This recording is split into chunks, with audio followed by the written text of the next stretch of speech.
지금 이 시간부터는 김경진 전 국회의원, 김근식 경남대 정치외교학과 교수님과 함께하겠습니다. 네, 미래통합당 윤희숙 의원이 주택임대차보호법의 문제점을 지적한 이른바 5분 연설이 연일 화제입니다. 어떤 얘기를 했는지 저희가 다시 한번 들려드리도록 하겠습니다. 한번 들어보시죠. 저는 임차인입니다. 오늘 표결된 법안을 보면서 제가 기분이 좋았느냐?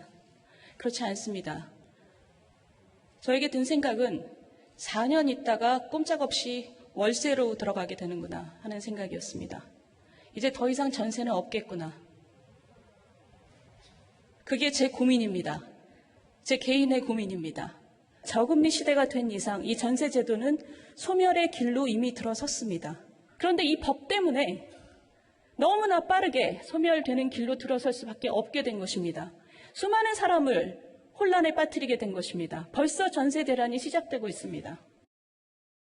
네, 윤희숙 의원의 연설 들어보셨는데 김근식 교수님, 이게 상당히 미래통합당 의원들도 모두 엄지를 이렇게 치켜 세우기도 하는데 뿐만 아니라 많은 국민들한테 호평을 받는 것 같아요. 왜 그럴까요? 우선 이제 부동산 문제로 지금 굉장히 여야 간의 격돌이 벌어지고 있는데 네네. 국민들 입장에서는 자기들만의 그런 힘겨움, 고통 이런 게 있는데 이걸 누가 대신해 주느냐. 예. 이걸 굉장히 간절히 바라고 있었거든요. 네. 근데 여당은 여당대로 자기들 논리로 이걸 이른바 임대차 3법을 밀어붙여서 통과를 시켰고 네. 야당은 야당대로 또 그냥 무기력한 모습을 보이고 있었는데 지금 윤희숙 의원 같은 경우 초선임에도 불구하고 저 당시 저 본회의 연설할 때가 언제냐면은 본회의에서 임대차 3법을 강행 통과했을 때 통합당의 대부분은 자리를 떨어서 나갔던 상황입니다. 네. 나가 있고 초선인데 먼저 신청을 해서 5분 바로 혼자 하고 있는 거거든요. 네. 근데 굉장히 이제 호평을 받는 이유는 첫 번째 내용이 합리적이고요. 예. 두 번째 굉장히 진정성 있게 그리고 세 번째 담담하게 차분하게 호소를 하고 있습니다. 예. 그러니까 막말이나 호통이나 화를 내는 게 아니고 네. 정책의 부작용들 그다음에 법을 통과시킨 과정에서 고민해 봐야 될 몇 가지의 빠진 부분들에 대해서 세세하게 설명을 하고 있고 그리고 국민 입장에서 봤을 때는 특히 전세살이를 하고 있으면서 전세가 소멸될 걱정이 있거나 아니면 전세값이 폭등할 걱정에 놓여있는 시름에 놓여있는 우리 국민 입장에서는 네. 너무나 국민 입장을 잘 대변했기 때문에 그런 면에서 여야를 막론하고 지금 호평을 받고 통합당 안에서도 따라 배우기 운동이 지금 진행되고 있다고 생각합니다. 네. 일단 김 의원님, 여당에서는 윤 의원 저격에 나선 모양새입니다. 특히 윤 의원이 얼마 전까지 다주택자였다라는 점을 들어서 지금 지적하고 있죠. 예, 이제 박범계 의원 같은 경우 네. 어쨌든 윤희숙 의원 본인도 2주택을 가지고 있었지 않느냐. 그리고 네. 지금 임차인이라고 얘기를 하고 있지만 예. 본인이 현재 보유하고 있는 한 주택에 대해서는 임대인 아니냐. 네. 그래서 본인이 저렇게 말씀하시지만 얼마만큼의 어떤 진정성을 가지고 얘기를 할까 이제 그런 문제 제기를 하셨고요. 네. 그 다음에 이제 정읍지역구의 윤준병 의원 같은 경우는 예. 어쨌든 시대의 흐름이 이제 전세는 소멸할 수밖에 없고 월세로 갈 수밖에 없지 않느냐. 네네. 그러면 시대의 흐름에 맞춰서 보완해야 할 정책 대안을 차라리 얘기하는 것이 더 적합하고 합리적인 자세가 아니냐. 이런 내용의 비판을 하고 있습니다. 네. 네. 그런데 지금 민주당의 윤준병 의원 발언이 네. 사실 조금 논란이 되는 게 윤준병 의원 같은 경우는 전세가 월세로 전환되는 건 나쁜 현상 아니다. 네. 그리고 전세가 소멸하는 걸 아쉬워하는 게 과거 개발 시대에 머물러 있는 듯하다. 이렇게 얘기를 해서 사실 그렇게 따지 여론이 좋은 것 같지는 않은데요. 그러니까 냉철하게 얘기를 하면 네. 사실은 이제 서구 유럽은 이게 전세라는 개념이 별로 없고, 그렇죠, 예. 네, 그래서 어떻게 보면 유럽 기준이라든지 교과서적인 경제학 이론으로 보면 네. 윤준병 의원 말씀이 이제 맞는 얘기죠. 근데 어쨌든 지금 기준의 한국 사회를 본다면 네. 서양에 없는 전세 제도가 한국 사회에서는 대체로 임차 제도 어떻게 보면 보편적인 내용으로 자리 잡고 있는 건 사실이고, 예. 또 이게 월세를 내는 것보다 차라리 은행에서 돈을 빌려가지고 전세를 충당하는 것이 그래도 비용이 조금이라도 적게 들었고 예. 또 지금까지 정부에서 정책 자금도 사실은 전세에 대해서는 거의 무이자에 가깝게 정책적인 지원을 많이 해줬던 경향들이 있거든요. 네. 그래서 이제 그런 현실을 가지고 본다면 실제 경제 생활에 이 실상을 잘 모르고 하신 말씀 아니냐 예. 이런 비판들이 있는 거죠. 그렇군요. 네. 윤준병 의원이 월세 전환에 대해서 조금 옹호하는 목소리를 내려다가 이제 각종 논란을 키우자 본인이 해명에 나섰습니다. 여기에 정치권 반응까지 저희가 묶어봤는데요. 영상으로 확인해보고 오시죠. 임대인과 임차인에 주어져 있는 여건에 따라서 그 내용은 월세를 선택할 수도 있고 전세를 선택할 수도 있는데 전세는 선이고 월세는 악이다. 이런 표현은 적절치 않다. 이런 걸 경계하고자 한 것입니다. 국민 감정선이나 눈높이에 좀 맞춰서 발언하시는 게 필요하긴 합니다. 예.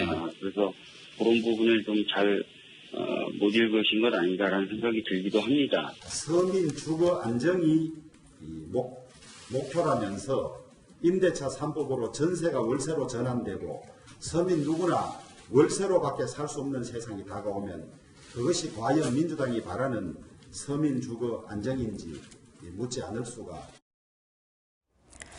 윤 의원은 본인의 입장에서는 해명을 내놨습니다만 지금 야당은 물론이고 여당 내에서도 지금 우려의 목소리가 나오는 것 같아요. 윤준병 의원이 또 이 사건 말고도 이전에 박원순 전 시장 사망 사건에도 또 말실수를 한번 했던 적이 있는데요. 네. 지금 윤준병 의원이 윤희숙 의원의 저 5분 발언에 국민들이 열광하니까 아마도 그 윤희숙 의원의 그 주장을 좀 이제 반대 논박하기 위해서 전세만 무조건 강조할 게 아니라 전세가 소멸된다 하더라도 월세로 가는 게 세계적인 추세다. 뭐 이런 식의 이제 논리를 편 건데 네. 아까 김 의원도 말씀하셨습니다만 전세 월세자들을 보호하겠다고 민주당이 일방통행으로 저 임대차 3법 강행 통과한 거 아닙니까? 그러니까 본인 스스로 임차인들, 그러니까 전세자들을 돕고 2+2로 4년 동안 보장해주고 5% 이상 그 상한선을 제한해가지고 보호하겠다는 취지로 만들었다고 해놓고 네. 그 민주당 국회의원이 전세 없어지는 게 뭐가 문제라고 이야기하면 제가 볼 때 앞뒤가 안 맞는 일단 논리적인 그 모순이 생기고요. 네. 두 번째로는 전세자들이 왜 우리가 지금도 필요하냐면 전세라는 목돈을 좀 그 전세 그 임대인에게 맡겨 놓음으로써 네. 주거 비용이 들어가는 매달 주거 비용이 들어가는 걸 막으면서 목돈을 마련할 수 있는 지금까지 대한민국의 자기 주택 마련하는 가장 중요한 통로였거든요. 예, 예. 그렇기 때문에 전세가 아직도 남아 있는 겁니다. 물론 월세로 가는 방향은 추세다 하더라도 그렇기 때문에 전세자들이 사실상 임차인으로서 목돈을 집주인에게 맡겨놓고 자기 스스로가 저축을 계속 하겠다는 것을 갖고 있는데 네. 야 월세로 살아라 월세가 뭐가 나쁘니라고 하면 생각해 보십시오. 전세로 주거비용 매달 내지 않고 네네. 그냥 집주인에게 맡겨놓은 돈인데 예. 매달 50만 원 100만 원씩 월세를 내보십시오. 굉장히 힘듭니다. 예. 그리고 그 주거비용을 충당하는 순간 내 집 마련의 목돈 꿈은 사라지게 됩니다. 예. 그렇기 때문에 저는 저 윤준병 의원의 저 논리적 반박이 오히려 해를 불렀고요. 가장 중요한 건 말씀하신 것처럼 본인도 월세 살고 있다고 합니다만 지금은 서울에 오피스텔 하나하고 구기동 자택 2개를 가지고 있으면서 그러게요. 자기의 지역구이기 때문에 정읍에 월세를 잠깐 살고 있는 것으로 알려져서 예. 앞뒤가 또 다른 말이 아니었느냐 이런 식의 논란도 좀 맡고 있는 것 같습니다. 네. 지금 김구식 교수님 마지막에 좀 얘기를 해주셨지만 윤준병 의원이 다주택자인데다 나도 월세 산다. 많은 이 국민들이 너 월세 한번 살아봐라 했더니 나도 월세 산다. 그런데 그게 지역구인 걸로 드러나서 이걸 또 논란으로 생각하는 사람들도 많더라고요. 그러니까 약간 이상하게 네. 이제 생각을 하는 거예요. 보통은 이제 자기 지역구에 네네. 정식 자기 집이 있고 네. 이제 서울에 이제 국회 근처에 사무실을 두면서 그걸 뭐 월세로 산다. 네. 그러면 그건 이제 통상적인 국회의원의 모습이니까 그건 그럴 수 있겠다라고 아, 하는 예, 예. 건데 정작 보면 지역구에서는 월세로 살고 그러게요. 또 국회 주변의 마포에서는 오피스텔을 소유하고 있고 그리고 서울에 별도의 집을 소유하고 있어서 어쨌든 통상적인 국회의원의 모습하고는 조금 이례적이다. 네. 그리고 민주당에서 지도부에서 주택 2채 있으면 다주택자들 처분하라라고 얘기를 하고 있는데 그 뭐 오피스텔도 당연히 뭐 다주택자 범죄에 이제 포함이 된다고 본다면 예. 처분을 안 한 상태에서 이 논쟁에 이제 같이 말을 이렇게 끼어 들어가는 것은 조금 좀 그렇지 않냐라는 생각도 드는 말입니다. 네. 그렇죠. 윤희숙 의원을 저격했던 또 한 명의 더불어민주당 의원이 있죠. 바로 박범계 의원인데요. 교수님, 지금 박범계 의원이 윤희숙 의원의 발언을 평가하는 과정에서 좀 특정 지역 비하 논란을 휩싸였잖아요. 그렇죠. 그러니까 윤희숙 의원이 금요일 연설하고 네. 토요일, 일요일 주말 내내 화제가 됐기 때문에 아마도 이제 민주당에서 박범계 의원이 이제 나서서 다시 그 저격 역할을 한 건데요.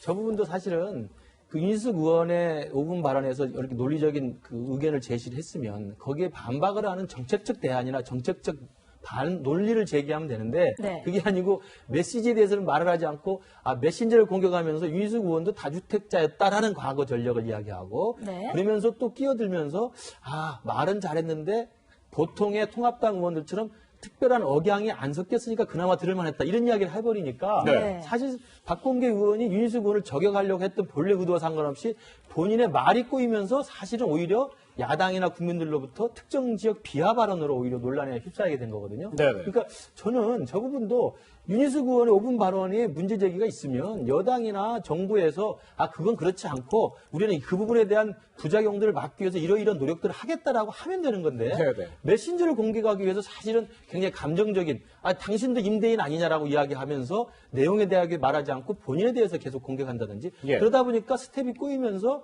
특정 지역 억양을 거론하면서 윤희숙 의원에 대해서 거론했기 때문에 예. 아마도 박범계 의원이 본래 의도했던 윤희숙 의원 물타기 작전은 오히려 본인이 더 부작용을 불러일으킨 화를 일으키지 않았나 생각합니다. 네. 이런 부동산 관련 법안을 두고 오늘도 여야는 서로 공방을 벌였습니다. 오늘 오전 여야 지도부 어떤 얘기를 했는지 저희가 준비했습니다.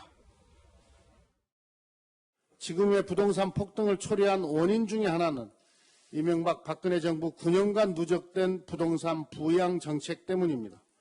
분양가 상한제 폐지, 재건축 초과이익 환수 유예, 재건축 조합원 3주택 허용 등 부동산 부양 패키지 정책이 박근혜 정부에서 집중적으로 이루어졌습니다. 세입자와 또 임대인에 대한 갈등 구조를 더 높일 거라고 생각합니다. 과연 이것이 세입자를 위한 것인지 이해하기가 굉장히 힘듭니다. 저는 장기적으로 볼 적에 이것이 세입자에게 덕이 된다고 보지도 않습니다. 교수님, 최근에 이 부동산 폭등 관련해서 최근 여당 지도부가 자주 하는 얘기가 이건 것 같아요. 이명박 정부와 박근혜 정부 때 정책 때문에 집값이 오른 거다. 어떻게 보시나요? 그게 이제 지금 민주당의 전형적인 이제 남탓 논쟁인데요. 예. 물론 그때 당시 2014년도에 부동산 3법이 강남의 재건축을 활성화시켰고 예. 그러다 보니까 부동산 가격이 폭등했던 측면이 없지 않아 있는 건 사실입니다. 예. 그렇지만 저렇게 이야기하는 것은 지금 문재인 정부 들어와서 3년이 훨씬 넘은 임기 중반을 넘어선 지금 시간 아니겠습니까? 그렇죠. 그리고 부동산 가격이 폭등한 것이 2014년에 그 부동산 3법 이후의 일시적 현상이 아니라 지금 문재인 정부 들어가지고 3년 동안 가장 높은 비율로 좀 상승하고 있는 거거든요. 예. 그렇다고 한다면 우선적인 태도는 스스로 잘못을 인정하고 사과하는 겁니다. 예. 우리가 부동산 정책을 실패했다. 그렇기 때문에 더 열심히 하겠다라는 재발 방지라든지 대책을 내놓는 것인데 예. 그런 이야기를 하는 것보다는 이게 토건 세력의 탓이다. 박근혜 이명박 정부의 입법 탓이다. 그리고 다주택자의 탓이다. 세금이 덜 매겨서 그렇다. 다양한 이야기들 하면서 심지어는 우리 추미애 법무장관 같은 경우는 은행에서 주택담보대출해서 그렇다고 하는 거 아니겠습니까? 네. 그러니까 다양한 이야기들을 남의 탓으로 계속 전가하다 보니까 국민들이 볼 때는 그렇지 않아도 부동산 가격이 올라서 내 집 마련의 꿈이 사라진 지 화가 나가지고 여당들에 대해서 비판적인 목소리를 가지는데 그 여당의 모습을 보니까 자기 탓은 인정하지 않고 남의 탓만 하고 있으니 어떻게 보면 더욱더 이중적으로 국민들에게 화를 돋구는 그런 발언이라고 생각을 합니다. 네. 사실 미래통합당에서는 이번에 정부의 잘못된 부동산 대책으로 인해서 세입자와 임대인 간의 갈등만 키우고 있다. 이렇게 비판하고 있는데요. 이런 가운데 민주당이 내일 본회의를 열어서 마지막 부동산 입법에 속도를 내겠다. 이렇게 나선 상황입니다. 김 의원님, 민주당의 이런 속도전 어떻게 평가하세요? 그래서 이제 정부 입장에서는 짧은 단기간에는 어느 정도 혼란이 있을 수밖에 없지만 네. 이걸 감수하고서라도 이 부동산 관련 개혁 입법을 신속하게 추진해야만 장기적으로 부동산 가격이 잡힐 것이다. 지금 이렇게 보고 있고요.